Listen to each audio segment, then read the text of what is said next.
ابو سوار بیان کرتے ہیں کہ انہوں نے حضرت عمران بن حسین رضی اللہ عنہ کو سنا۔ وہ نبی صلی اللہ علیہ وسلم سے حدیث بیان کرتے تھے کہ آپ صلی اللہ علیہ وسلم نے فرمایا، حیا سے خیر اور بھلا ہی حاصل ہوتی ہے۔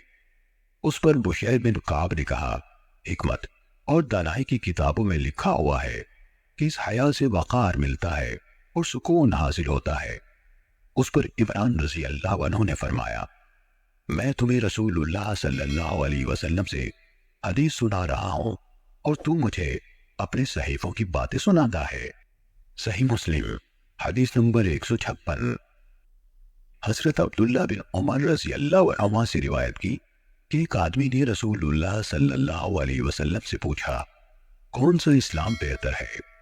آپ صلی اللہ علیہ وسلم نے جواب دیا، تم لوگوں کو کھانا کھلاؤ اور ہر کسی کو، خواہ تم اسے جانتے ہو یا نہیں جانتے، سلام کہو۔ صحیح مسلم حدیث نمبر 160۔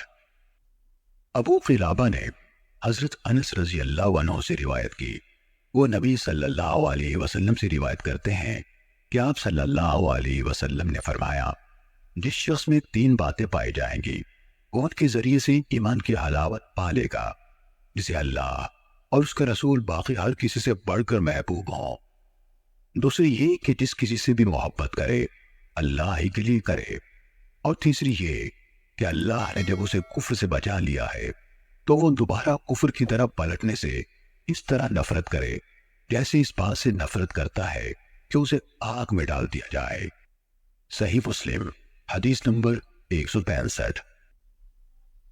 قتادہ نے حضرت انس بن مالک رضی اللہ عنہ سے روایت کی۔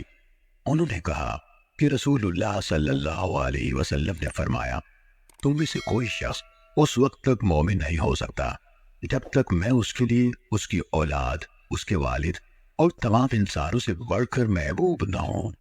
صحیح مسلم حدیث نمبر 169۔